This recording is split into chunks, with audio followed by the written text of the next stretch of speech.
Good evening. You have reached the Glitch Bureau. Every case in this archive begins the same way: a crime, a circle of suspects, and a trail of evidence that most people overlooked entirely. Tonight's file is called The Archive Never Forgets. A government building is not a place where crimes happen, it is a place where crimes are recorded. In January of 1935, inside the Manhattan Bureau of Land Records on Chambers Street, a senior archivist named Raymond Sella fell to his death at the foot of the lower sub-basement stairs. The incident report was filed at 6:05 in the evening. The body was discovered at 6:30. Nobody asked about the difference, almost nobody. The archive is open. Let us begin. Welcome to The Archive Never Forgets by the Glitch Bureau. This book covers a junior filing clerk inside a Depression-era government building watches his mentor die, then watches the paperwork explaining the death arrive before the death itself was discovered. Fans of classic detective fiction, mystery audiobooks, Agatha Christie, vintage crime drama, 1930s historical atmosphere, slow burn whodunits. Chapter 1: Shadows in the Archive. In the dimly lit corridors of the Manhattan Bureau of Land Records and Civic Transfers, the sound of shuffling papers was as constant as the ticking of the clock. Thomas Kettner, a junior filing clerk, found comfort in this rhythm, his days a steady march through endless files and forms. But on this particular morning, a sudden gasp shattered the silence. Thomas turned just in time to see Raymond Sella, his mentor, collapse to the floor, his life extinguished in an instant. As the shock settled, Thomas's gaze fell upon a file on his desk. Its contents, chillingly detailed, described Sella's death, yet it had arrived before anyone had even reported the incident. The anomaly was more than unsettling. It was a riddle wrapped in the bureaucracy he thought he understood. What if the very records he trusted were part of something far more sinister? Thomas confided in Ruth Pardee, a sharp-eyed colleague who had been quietly noting irregularities within the Bureau for months. Her meticulous observations revealed a pattern of discrepancies that suggested Sella's death might not have been an accident after all. Together, they began to unravel the mystery of Sella's last days, each discovery pulling them deeper into a web of intrigue. The oppressive atmosphere of the Bureau, where silence was often more valuable than truth, became a backdrop to their investigation. As Thomas and Ruth pieced together the puzzle, they realized that the shadows in the archive were not just metaphorical, but very real threats to their quest for the truth. Their journey was just beginning, a slow burn mystery that would challenge everything Thomas thought he knew about the power and peril of paper. The Manhattan Bureau of Land Records and Civic Transfers, nestled in the heart of Depression-era New York City, was a bastion of predictability amidst the chaos of the outside world. Inside, the relentless clatter of typewriters created a rhythmic symphony, blending with the rustle of paper as clerks shuffled documents back and forth. Here, amidst the rows of desks and the smell of ink and dust, Thomas Kettner found his refuge. The Bureau was a world where each document was a crucial piece of a grand, albeit tedious puzzle that promised order and continuity. Thomas, a junior filing clerk, took immense pride in his work. Each morning, he meticulously arranged files, his fingers dancing over the papers with precision. His attention to detail was a testament to the teachings of his mentor, Raymond Sella. Sella, an experienced archivist, was a fatherly figure to Thomas, imparting not just the technical skills of the trade, but also a deep respect for the sanctity of paper. Sella believed that every document held a story, a truth waiting to be uncovered. The morning that shattered Thomas's routine began like any other. The air was thick with the familiar hum of activity, and the sunlight filtered through the high windows, casting patterns on the worn wooden floors. Thomas was deep in conversation with Sella, discussing the intricacies of a particularly convoluted property transfer, when the unthinkable happened. Sella, mid-sentence, clutched his chest and collapsed to the floor. The suddenness of the event sent a ripple of shock through the office. Colleagues rushed to Sella's aid, their panic contrasting sharply with the usual calm of the Bureau. Thomas stood frozen, disbelief etched on his face as he watched his mentor being carried away. The finality of the moment sank in slowly, leaving an emptiness that seemed to echo through the halls. Returning to his desk, Thomas struggled to regain his composure. His hands trembled as he reached for the next file, seeking solace in the familiar routine. But what he found instead was a file that should not have existed yet, a file detailing Sella's death. The document was complete with precise details and a predated timestamp, suggesting an unsettling possibility that someone anticipated Sella's demise. This discovery was the catalyst for a mystery that would unravel the very fabric of Thomas's understanding of reality. His initial reaction was disbelief, a refusal to accept what seemed impossible. Yet, as he stared at the file, a creeping sense of dread took hold. The anomaly of the document suggested that the boundaries between order and chaos were far more porous than he had ever imagined. The narrative of this day delves into Thomas's internal conflict as he grapples with the loss of his mentor and the implications of the mysterious file. His emotional journey is marked by a growing determination to uncover the truth, despite the oppressive atmosphere of the Bureau, where secrets are as commonplace as the dust-covered files. Thomas's world, once governed by routine, was now a landscape of uncertainty and suspicion. To understand the significance of the file, Thomas knew he needed to confide in someone who shared his understanding of the Bureau's intricacies. He turned to Ruth Pardee, a perceptive colleague who had been quietly documenting irregularities within the Bureau. Ruth was known for her keen eye and her ability to notice patterns others overlooked. Together, they began to piece together the puzzle of Sella's last days. Ruth listened intently as Thomas recounted the events of the morning, her expression shifting from shock to a steely resolve. Her own observations, she revealed, had pointed to something amiss in the Bureau's operations, and Sella's untimely death seemed to fit into a larger, more sinister picture. The two of them decided to delve deeper, determined to uncover the truth behind the file that should not have existed. As they pored over records and cross-referenced documents, a pattern began to emerge. There were discrepancies in the Brooklyn redevelopment files, anomalies that suggested a deeper conspiracy at play. The realization that official reports could precede the events they described shook Thomas to his core. The truth, it seemed, was buried beneath layers of red tape and institutional self-preservation. The oppressive atmosphere of the Bureau, once a source of comfort, now felt stifling.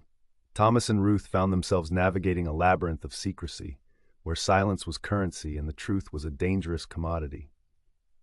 Their investigation was not without risk, as they faced resistance from higher-ups who seemed intent on maintaining the status quo.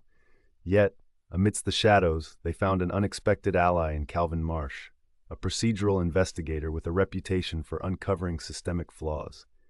Marsh's keen eye for detail and his understanding of bureaucratic machinations provided new perspectives on the discrepancies they uncovered.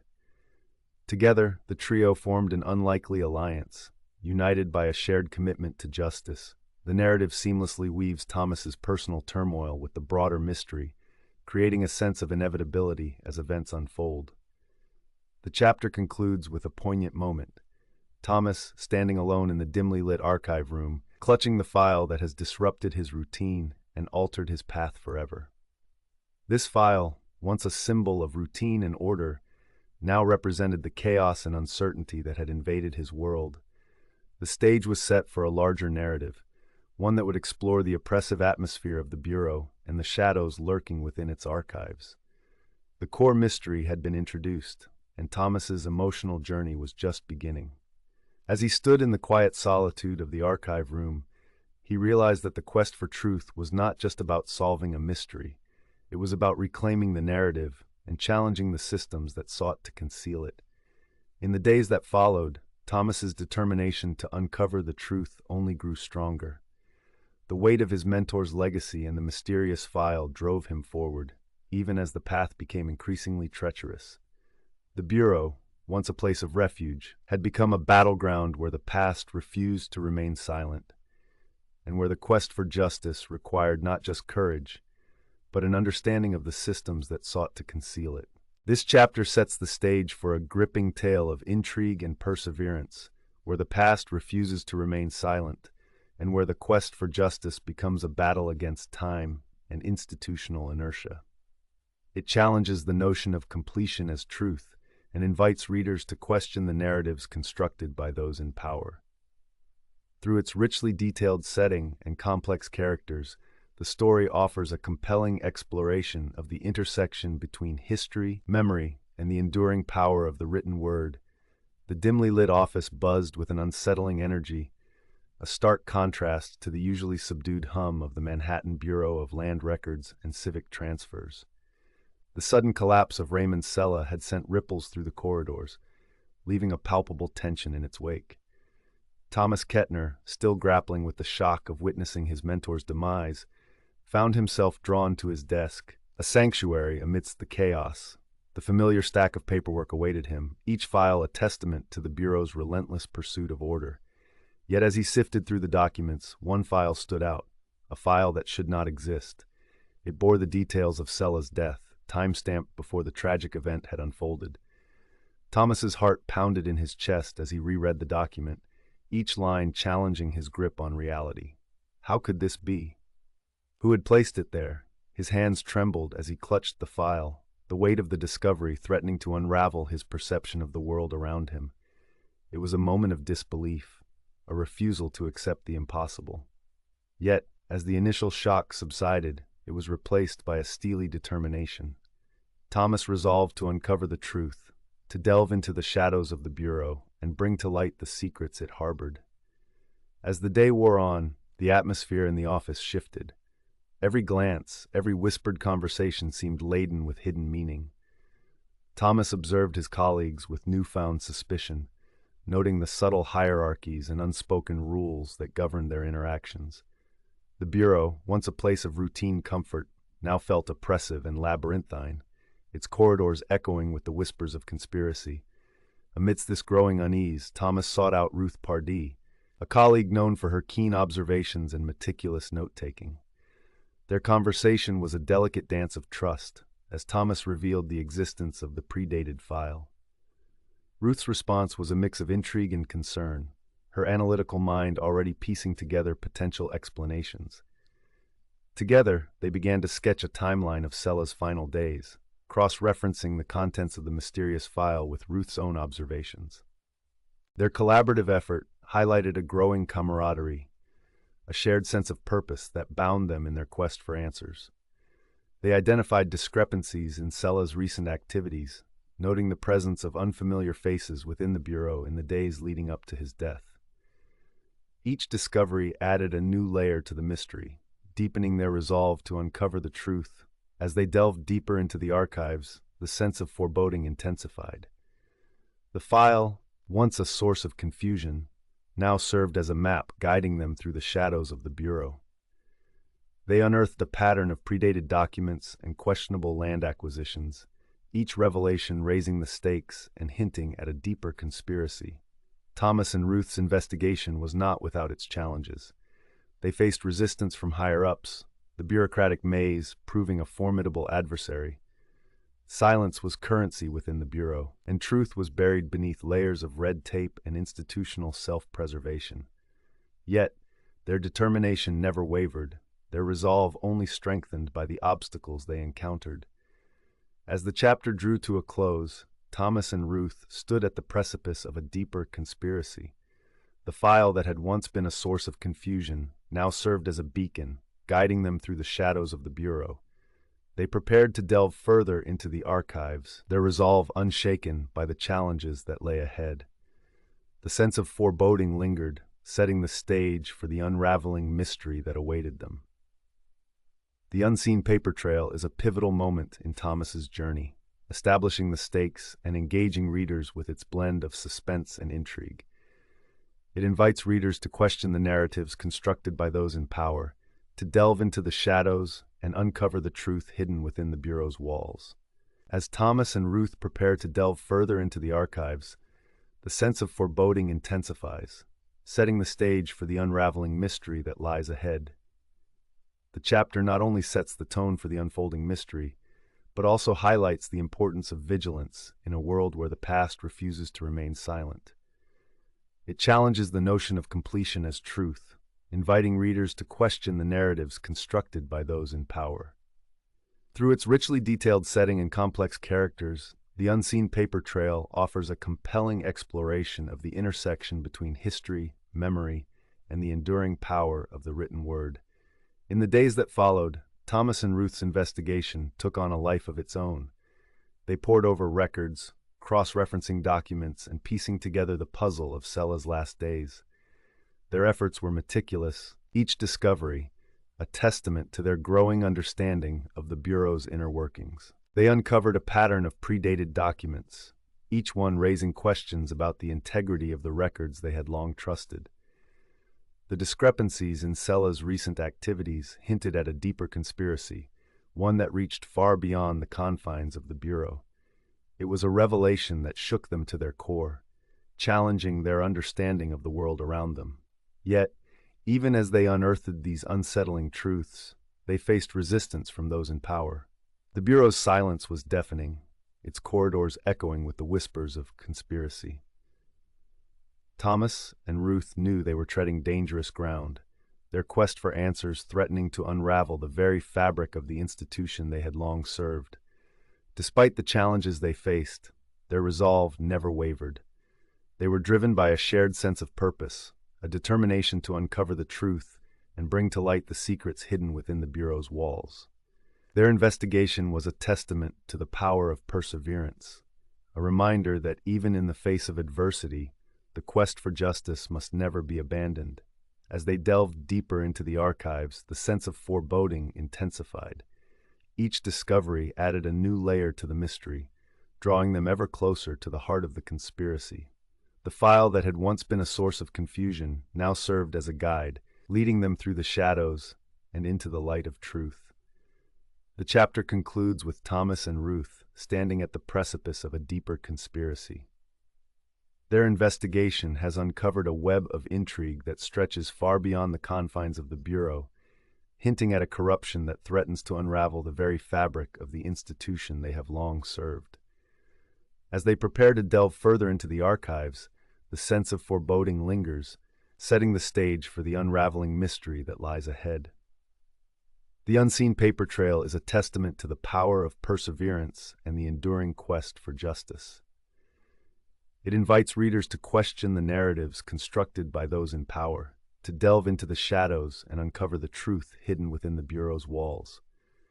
Through its richly detailed setting and complex characters, the chapter offers a compelling exploration of the intersection between history, memory, and the enduring power of the written word. As Thomas and Ruth prepare to delve further into the archives, the sense of foreboding intensifies, setting the stage for the unraveling mystery that lies ahead. The chapter not only sets the tone for the unfolding mystery, but also highlights the importance of vigilance in a world where the past refuses to remain silent. It challenges the notion of completion as truth, inviting readers to question the narratives constructed by those in power. Through its richly detailed setting and complex characters, the unseen paper trail offers a compelling exploration of the intersection between history, memory, and the enduring power of the written word. It is a story that challenges the notion of completion as truth, inviting readers to question the narratives constructed by those in power. As Thomas and Ruth prepare to delve further into the archives, the sense of foreboding intensifies, setting the stage for the unraveling mystery that lies ahead. Thomas Kettner stood frozen in the dimly lit office of the Manhattan Bureau of Land Records and Civic Transfers, the weight of Raymond Sella's death pressing heavily on his shoulders. The room was silent, except for the soft rustle of papers, a sound that had always been a comfort to Thomas, but now seemed ominous. He clutched the mysterious file he had found earlier, its presence a chilling reminder of the anomaly he could not ignore. In his search for answers, he turned to Ruth Pardee, the one person within the Bureau he knew he could trust. Ruth, with her sharp eyes and even sharper instincts, had always been more than just a colleague. Her reputation for keen observation and meticulous note-taking was well known, though she preferred to stay in the background, quietly documenting the oddities she encountered. "Ruth," Thomas said, his voice barely above a whisper as he approached her desk. "I need your help." Ruth looked up from her notes, her expression a mix of curiosity and concern. "What's going on, Thomas?" she asked, setting aside her pen and giving him her full attention. He handed her the file, watching as she flipped through the pages with practiced precision. Her eyes narrowed as she read, her fingers pausing occasionally to trace over the text. The room seemed to hold its breath, the air thick with unspoken questions. "These timestamps," Ruth murmured, pointing to the top corner of a page.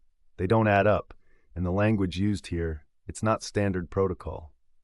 Thomas nodded, relief washing over him. He wasn't imagining things.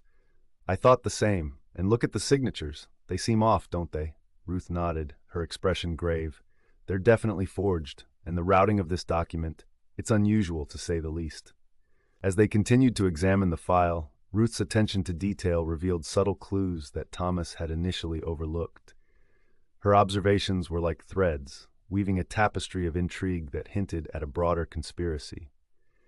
It became clear that Sella's death might be linked to something far more sinister than a simple accident. "I've been noticing similar anomalies," Ruth said, her voice steady but filled with urgency. "In other files related to land acquisitions and transfers, there's a pattern emerging, Thomas. It's as if there's a network of predated documents, all connected to some powerful figures in the city's redevelopment plans." Thomas felt a chill run down his spine. The implications were staggering, and the stakes were higher than he had ever imagined. But amid the growing tension, there was also a sense of camaraderie building between him and Ruth. Together, they were piecing together a puzzle that had remained hidden in plain sight.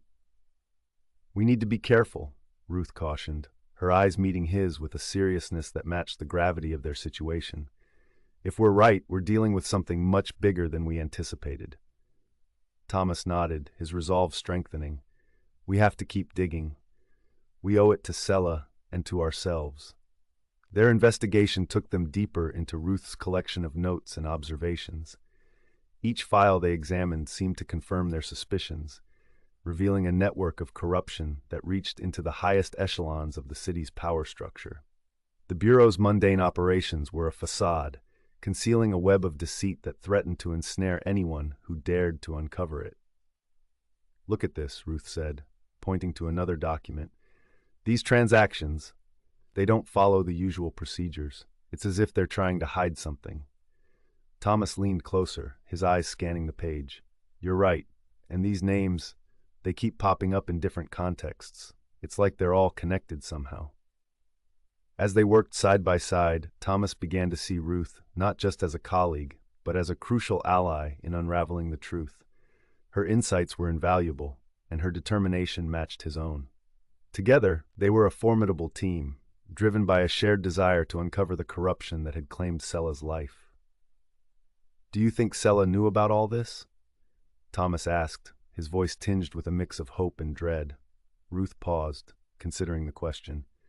"I think he had an idea," she replied thoughtfully. "He was too meticulous not to notice the discrepancies. But I don't think he realized the full extent of it." The realization hit Thomas like a wave. Sella's death was no accident. It was a warning, a reminder of the dangers that lurked beneath the surface of the Bureau's seemingly benign operations. "We need to be careful," Ruth repeated, her voice a steady anchor in the storm of revelations. "If they know we're onto them, we could be in danger." Thomas nodded, his mind racing with possibilities. The stakes had never been higher, but neither had his determination to see justice done. With Ruth by his side, he felt ready to face whatever challenges lay ahead. Their work was just beginning, and the path ahead was fraught with uncertainty. But together, they would navigate the labyrinth of lies and deceit, uncovering the truth that had been buried beneath layers of red tape and institutional self-preservation. As they continued their investigation, Thomas and Ruth became acutely aware of the powerful forces arrayed against them. The Bureau's silence was a formidable opponent, but it was one they were determined to overcome. With each discovery, the picture became clearer, the threads of conspiracy weaving a tapestry that revealed the true nature of the city's redevelopment plans. "We need to keep this quiet," Ruth advised, her voice low and urgent. "At least until we have more concrete evidence." Thomas agreed, understanding the precariousness of their situation. They were playing a dangerous game, one where the stakes were nothing less than their own safety.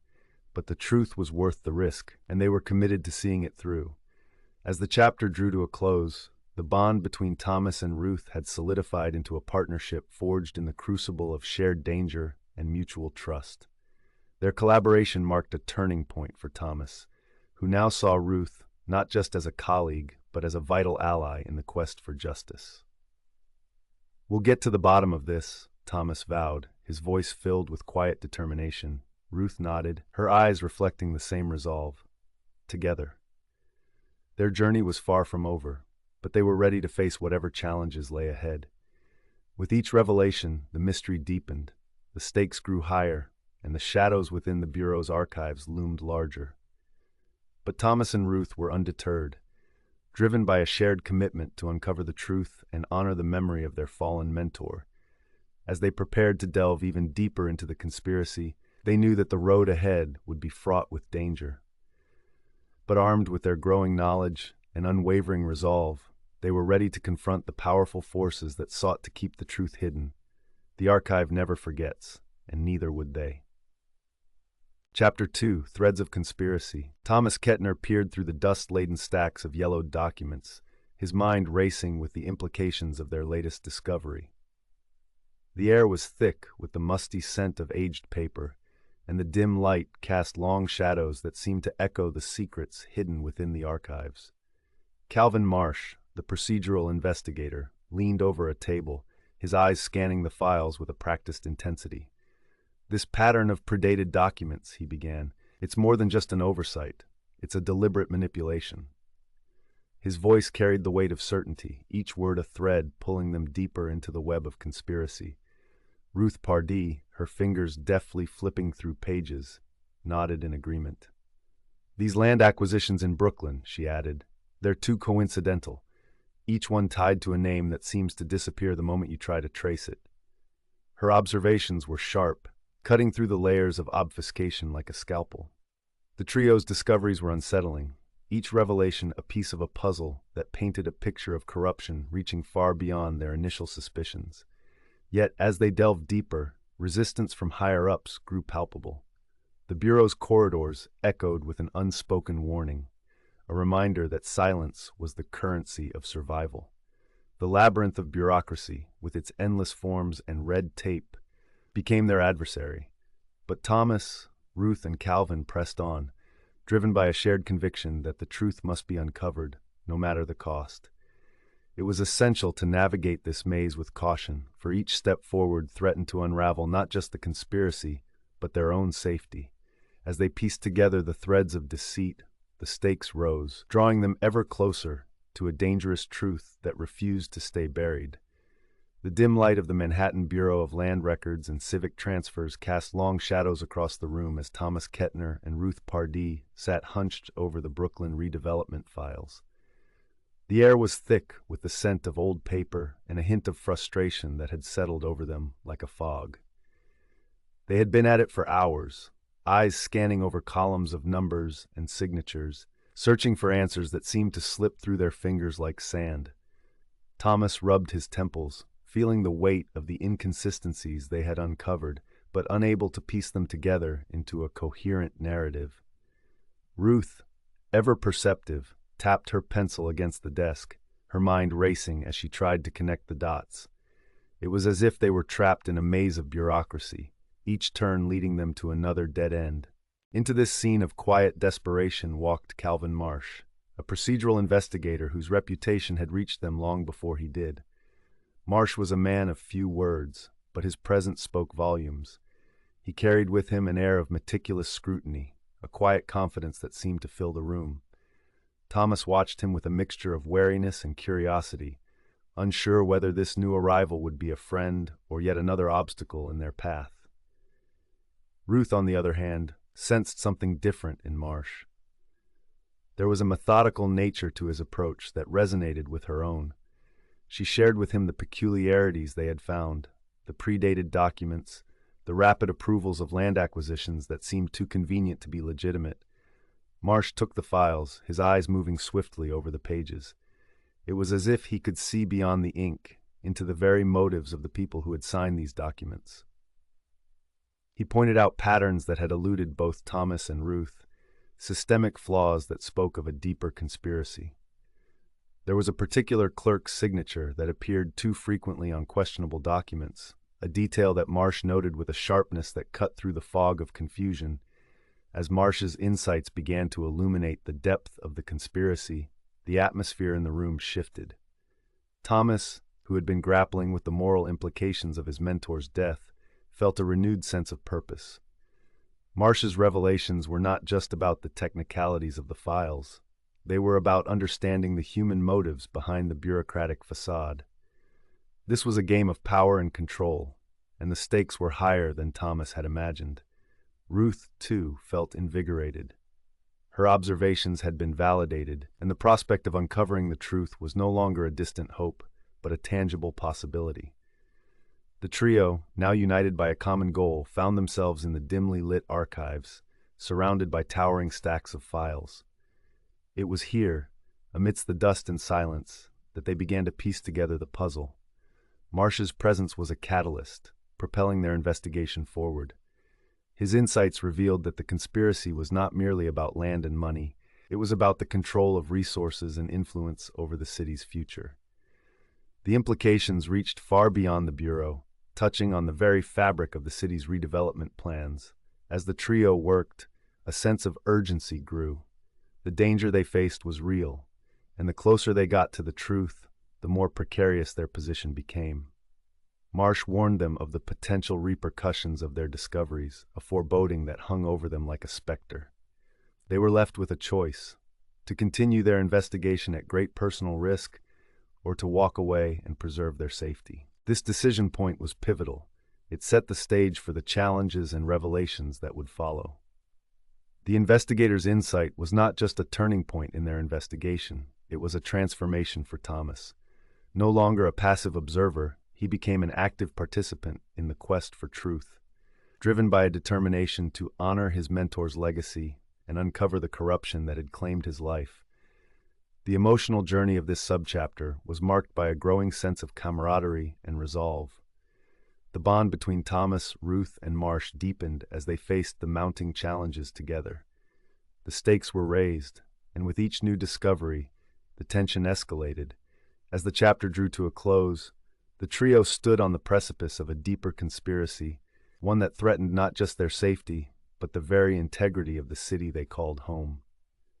The path ahead was fraught with danger, but they were united in their commitment to uncover the truth, no matter the cost. The lessons of the investigators' insight were clear. In a world where silence was currency and truth was buried beneath layers of red tape, it took courage and a keen understanding of the systems at play to challenge the narratives constructed by those in power. It was a reminder that the past never truly forgets, and that the quest for justice is a battle against time and institutional inertia. The chapter concluded with a sense of foreboding, a warning of the challenges to come. But it also carried a promise of revelations and a deeper understanding of the forces at work. As Thomas, Ruth, and Marsh prepared to delve deeper into the conspiracy, they knew that the journey ahead would test their resolve and their understanding of the power of the written word. The dimly lit archives of the Bureau felt like a sanctuary of secrets, with their towering shelves and the scent of aging paper hanging heavily in the air. Thomas, Ruth, and Calvin stood amidst this repository of history, each of them driven by a singular determination to unearth the truth about Raymond Sella's untimely death and the suspicious activities surrounding the Brooklyn redevelopment files. This was no ordinary investigation. It was a quest that would test their resolve and reveal the depth of the conspiracy they were up against. Calvin, with his procedural expertise, took the lead. "We need to focus on the sections where predated documents are most likely hidden," he said, his voice cutting through the silence. He directed Thomas and Ruth to specific aisles, their task clear but daunting. The atmosphere was tense, charged with anticipation and the weight of what they might uncover. Each page they turned was a potential key to unraveling the mystery, and every document held the promise of revelation or disappointment. As they sifted through the files, Ruth's keen observational skills came to the forefront. Her meticulous notes on past irregularities within the Bureau began to align with the documents they uncovered. "Look at this," she whispered, holding up a file. It was the first tangible evidence of a pattern, a deliberate attempt to manipulate records for illicit land acquisitions. The realization hit them hard. These manipulations were not isolated incidents, but part of a larger, more sinister scheme. For Thomas, the emotional journey was particularly intense. He grappled with the betrayal of the institution he once trusted implicitly. The death of his mentor, Raymond Sella, had initially been a personal tragedy, but now it took on a broader significance as part of a systemic corruption. This realization fueled his resolve, transforming his grief into a determination to see justice served.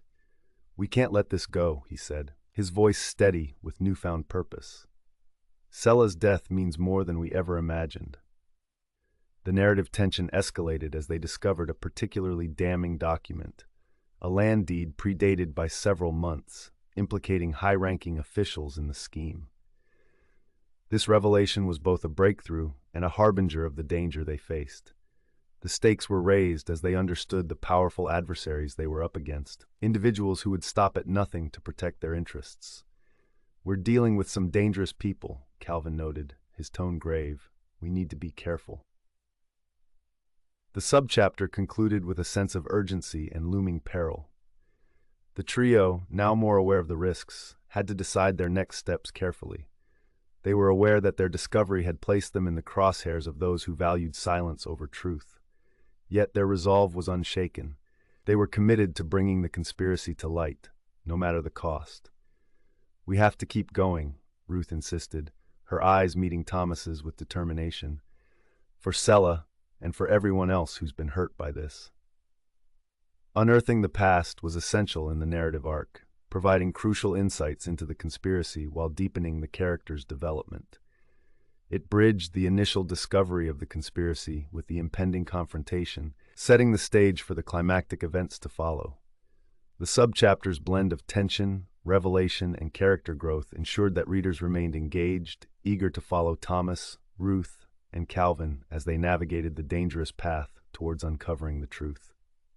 Their journey through the archives was not just a search for documents, but a quest for justice. Each discovery they made was a step closer to understanding the full scope of the corruption that had claimed Sella's life. As they pieced together the puzzle, they realized that the conspiracy went deeper than they had ever imagined. It was a web of deceit that stretched across the city, implicating powerful figures who would do anything to maintain their grip on power. As they worked, the trio found themselves reflecting on the nature of truth and the power of the written word. In a world where official reports could precede the events they described, and where silence was currency, uncovering the truth required not just courage, but an understanding of the systems that concealed it. "We're fighting against more than just people," Calvin observed. "We're fighting against a system that's designed to keep the truth buried." Despite the challenges they faced, Thomas, Ruth, and Calvin remained undeterred. Their shared determination to see justice served gave them the strength to continue, even when the odds seemed insurmountable. They were united in their quest, driven by a belief that the truth was worth fighting for. "We can't let them win," Thomas declared, his voice filled with conviction. "We owe it to Sella and to ourselves to see this through." Their journey was far from over, but they had taken a crucial step forward. The discovery of the predated land deed was a turning point, a piece of evidence that could change everything. It was a symbol of the corruption they were fighting against, and a reminder of the power they held in their hands. "This is just the beginning," Ruth said, her eyes shining with determination. "We're going to bring them down, one document at a time." As they prepared to leave the archives, the trio knew that the path ahead would be fraught with danger, but they were ready to face whatever challenges lay ahead, armed with the truth and a determination to see justice served. Their journey was a testament to the power of perseverance and the enduring strength of the human spirit. In a world where the past refused to remain silent, they were determined to make their voices heard. With each step they took, Thomas, Ruth, and Calvin were reminded of the importance of their quest. They were fighting not just for themselves, but for everyone who had been wronged by the corruption they sought to expose. Their journey was a testament to the power of truth and the enduring strength of the human spirit. In a world where the past refused to remain silent, they were determined to make their voices heard. As they left the archives, the trio knew that the road ahead would be long and difficult, but they were ready to face whatever challenges lay ahead, armed with the truth and a determination to see justice served. Their journey was a testament to the power of perseverance and the enduring strength of the human spirit. In a world where the past refused to remain silent, they were determined to make their voices heard. With each step they took, Thomas, Ruth, and Calvin were reminded of the importance of their quest. They were fighting not just for themselves, but for everyone who had been wronged by the corruption they sought to expose. Their journey was a testament to the power of truth and the enduring strength of the human spirit. In a world where the past refused to remain silent, they were determined to make their voices heard. The dimly lit corner of the archives felt like a sanctuary and a trap.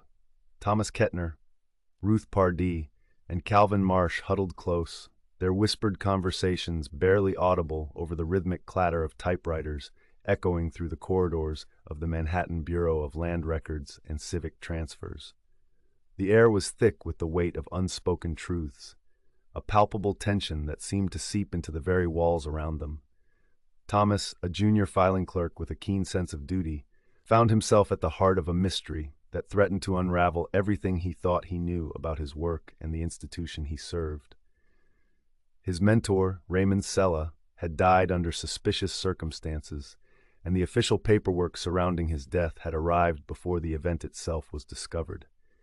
This anomaly had set Thomas on a path of discovery, one fraught with danger and deception. Ruth Pardee, with her sharp intuition and quiet determination, had been documenting irregularities within the Bureau long before Thomas confided in her. She was a perceptive colleague with a knack for noticing the small details others overlooked. Together they had begun to piece together the puzzle of Sella's last days, but the deeper they delved, the more they realized the enormity of the conspiracy they faced. Calvin Marsh, a procedural investigator with a reputation for identifying systemic flaws, joined their quest.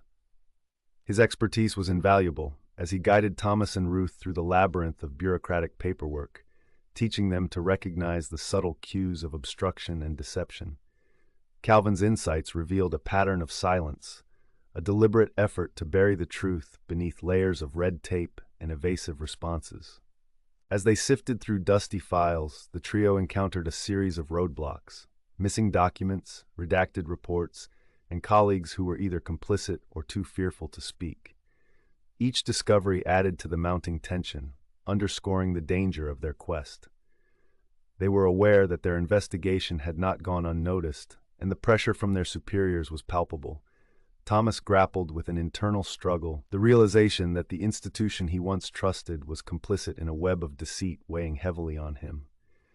His faith in the sanctity of paper, instilled by Sella, was being tested.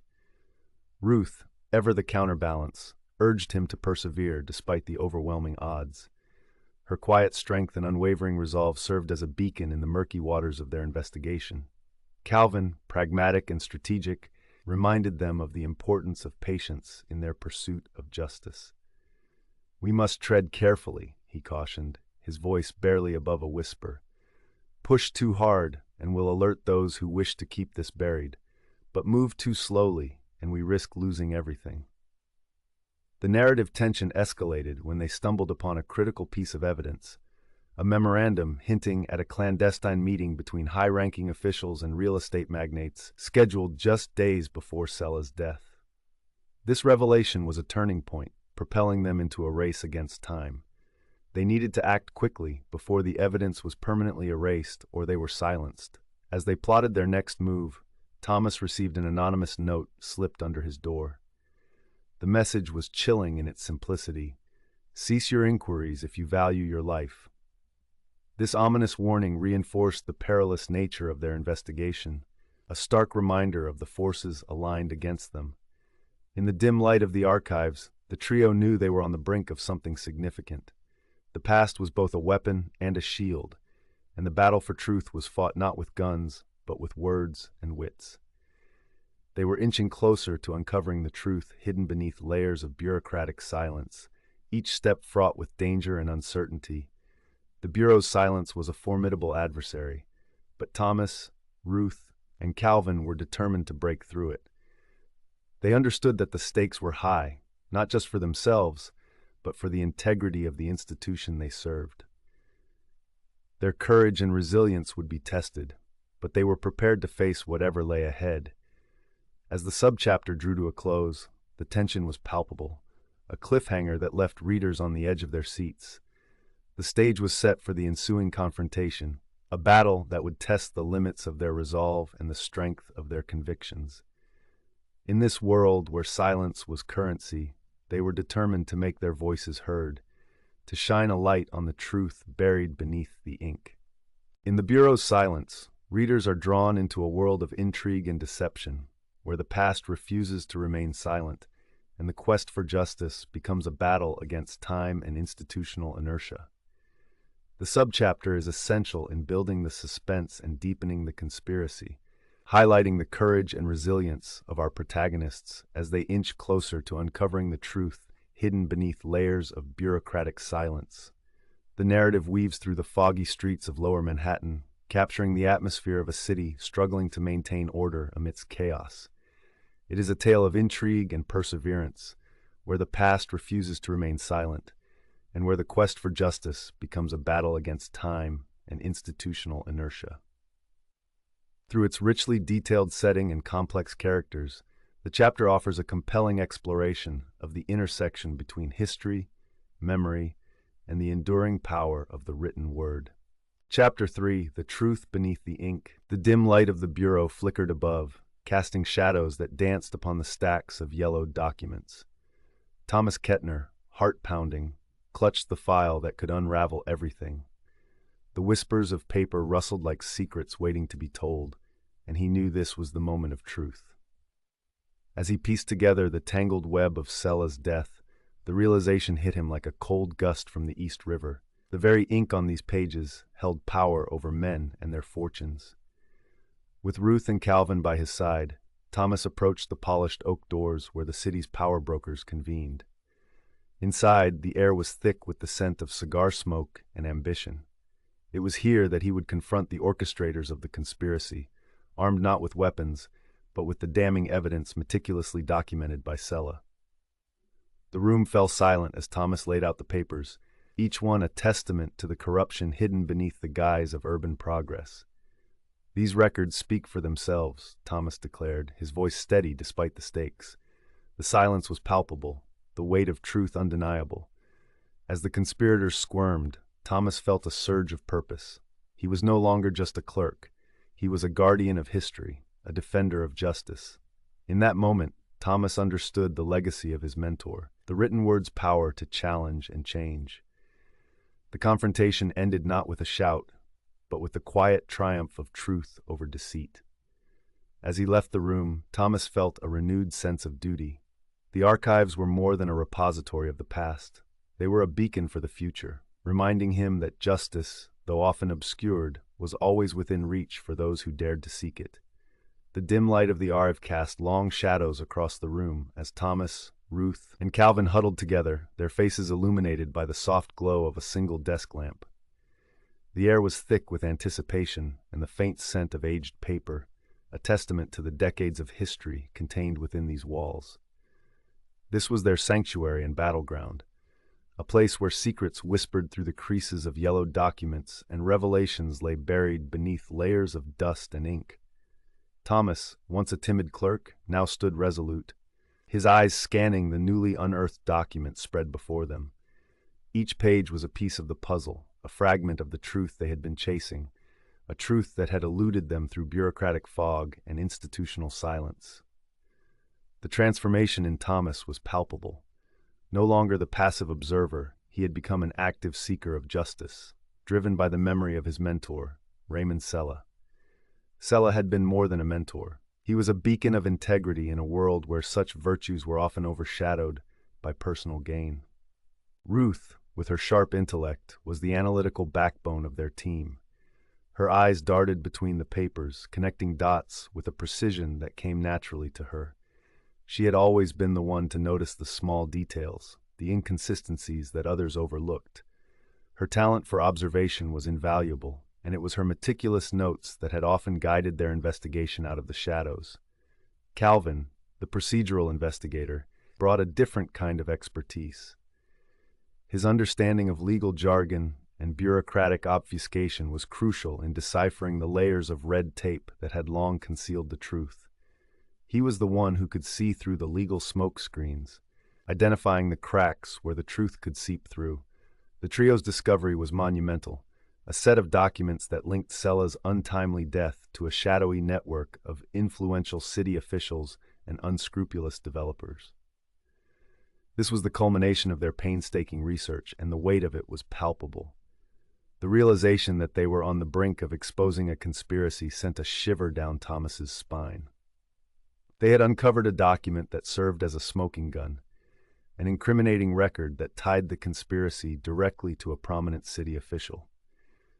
It was a discovery that could bring down the house of cards built by those who had manipulated the system for their gain. The emotional journey of this revelation was underscored by the mounting danger surrounding the trio. As they pieced together the conspiracy, they realized their discovery put them at risk. The atmosphere in the archive was tense, charged with an urgency that made every creak of the floorboards and rustle of paper feel like a threat. The stakes were high, and the reader could feel the characters' anxiety and determination as they navigated this perilous path.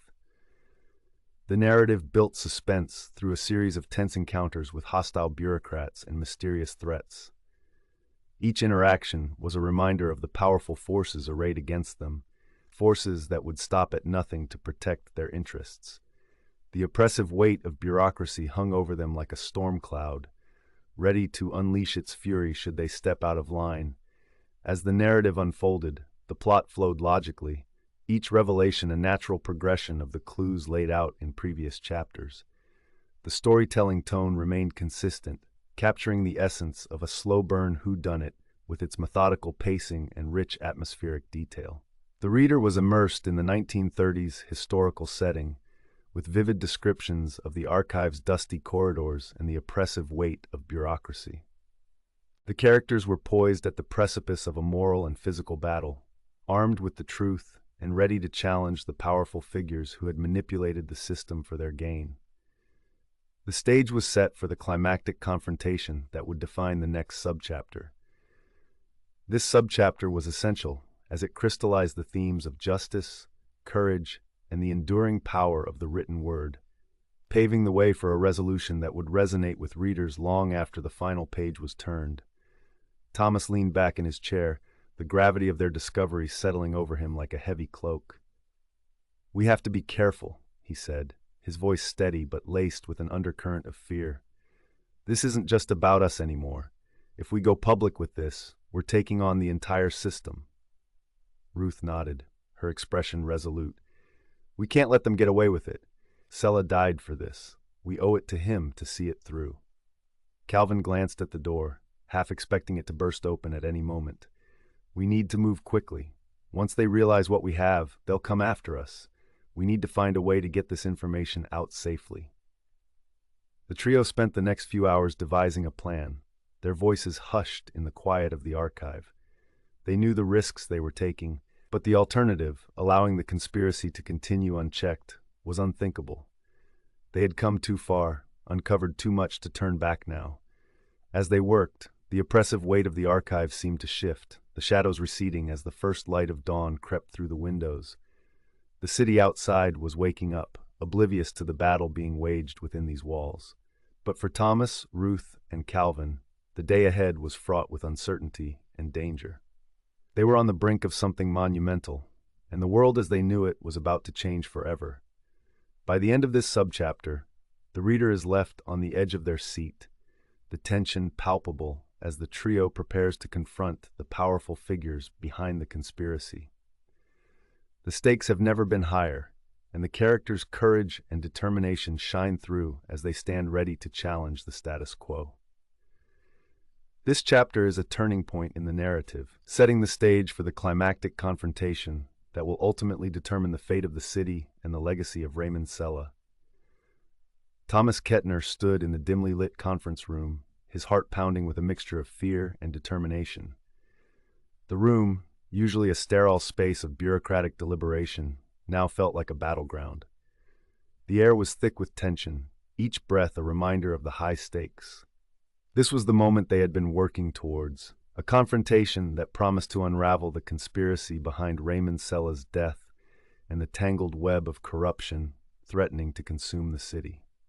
Thomas, Ruth Pardee, and Calvin Marsh had spent countless hours piecing together the puzzle, their efforts culminating in the discovery of a crucial document. This document, buried deep within layers of bureaucratic misdirection, was the key to understanding the sinister forces at play. It linked Sella's untimely demise to the city's redevelopment plans, a connection that was as damning as it was dangerous. The conference room was sparsely populated, its occupants a mix of bureaucrats and shadowy figures from the city's elite. They sat in uneasy silence, their expressions a blend of curiosity and contempt. Thomas felt the weight of their gazes, but his resolve was unshakable. He had become the unexpected leader of this charge, a role he embraced with a newfound sense of purpose. "Ladies and gentlemen," Thomas began, his voice steady despite the adrenaline coursing through his veins, "we are here to discuss matters of grave importance. The truth has been obscured for too long, and it is time to bring it into the light." He paused, allowing his words to settle over the room. The silence was palpable, a testament to the gravity of the situation. Thomas glanced at Ruth and Calvin, drawing strength from their unwavering support. Together they had uncovered a truth that many had sought to bury. Thomas laid out the evidence with meticulous care, each piece of paper a testament to their relentless pursuit of justice. The document that tied Sella's death to the redevelopment plans was the centerpiece of his presentation, its implications impossible to ignore. The accused shifted uncomfortably in their seats, their initial bravado giving way to a simmering unease. "This document," Thomas continued, holding it aloft for all to see, "is proof of a conspiracy that has infiltrated the very heart of our city's governance. It details transactions and agreements that were never meant to see the light of day, orchestrated by those who have placed personal gain above the public good." The room erupted into a cacophony of denial and outrage. Accusations flew across the table, each more vehement than the last. Yet, amidst the chaos, Thomas remained composed. He had anticipated this reaction, knowing that those who had profited from the conspiracy would not relinquish their power without a fight. Ruth stepped in, her keen observations adding weight to Thomas's claims. "We have documented irregularities that span years," she stated, her voice cutting through the din. "These are not isolated incidents, but a pattern of deception that has been carefully orchestrated." Calvin, ever the analyst, provided a systematic breakdown of the evidence. His insights were incisive, each point meticulously supported by the records they had painstakingly gathered. Together, they dismantled the defenses of their opponents, exposing the corruption that had seeped into the fabric of the city. The emotional core of this confrontation lay in Thomas's personal journey.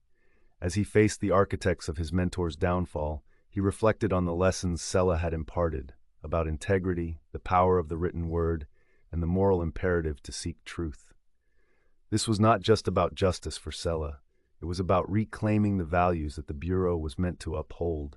As the narrative reached its peak, one of the conspirators, cornered by the overwhelming evidence, made a desperate attempt to destroy the documents. The room seemed to freeze as the man lunged for the papers, his intentions clear. In a tense and dramatic moment, Thomas intervened, physically blocking the attempt and securing the records. This act was more than just a defense of the evidence. It was a symbol of Thomas's commitment to truth. The records, once tools of deception, had become instruments of justice. In their survival, Thomas found a new sense of purpose and a deeper understanding of the power of paper and memory. With the conspiracy exposed, the subchapter concluded on a note of triumph mingled with introspection. Thomas, Ruth, and Calvin stood together, united by their shared victory and the knowledge that their work had only just begun. The Bureau, though still mired in bureaucracy, now held the potential for change, a place where the past could be preserved and the future safeguarded. As the room emptied, Thomas lingered by the window, looking out over the city. The skyline was a silhouette against the evening sky, a reminder of the challenges that lay ahead. He thought of Sella, of the legacy he had left behind, and the realization that the quest for justice was ongoing. The important thing to remember, Thomas mused, was that the fight for truth was never truly over. The records, once hidden away, were now a beacon of hope. They had survived the storm, and in their survival, Thomas found the courage to continue his journey. As he turned away from the window, Thomas felt a renewed sense of purpose. The past, with all its secrets and shadows, had been brought into the light, and in that light, he saw the path forward, a path that promised justice, integrity, and the enduring power of the written word. Thomas Kettner stood alone in the dimly lit archives, the air thick with the scent of aging paper and ink. It was a familiar aroma, one that had accompanied him through countless hours of filing and sorting, yet today it carried a different weight. The room was silent, save for the distant hum of the city outside, a stark contrast to the tumultuous events that had unfolded within these walls. He was surrounded by the records that had been both his adversaries and allies in the battle for truth, a battle that had left him both victorious and scarred. He leaned against the wooden table, its surface worn smooth by years of use, and allowed himself a moment of reflection. As he traced the grain of the wood with his fingers, his mind wandered back to the beginning of this journey. He had been a junior filing clerk, lost in the monotony of paperwork, when the sudden death of his mentor, Raymond Sella, had shattered the routine. It was a moment that had set everything in motion, a catalyst that had transformed him from a passive observer into a determined seeker of justice. The memories came flooding back, each pivotal moment etched into his mind like ink on paper. The shock of Sella's death, the discovery of the predated file, and the relentless pursuit of truth alongside Ruth and Calvin. Every step of the way, he had been driven by a need to uncover the conspiracy that had taken root within the Bureau, a conspiracy that had claimed the life of a man he had respected and admired. Despite the victory, Thomas knew that the scars left by this ordeal were permanent. The conspiracy had been dismantled, but the cost had been high. He had lost a mentor, a man who had taught him not just the meticulous handling of records, but the importance of integrity and justice. Sella's greatest lesson had been in understanding the power of the written word, a power that could be wielded to both conceal and reveal the truth. Thomas's gaze shifted to the stacks of documents that surrounded him.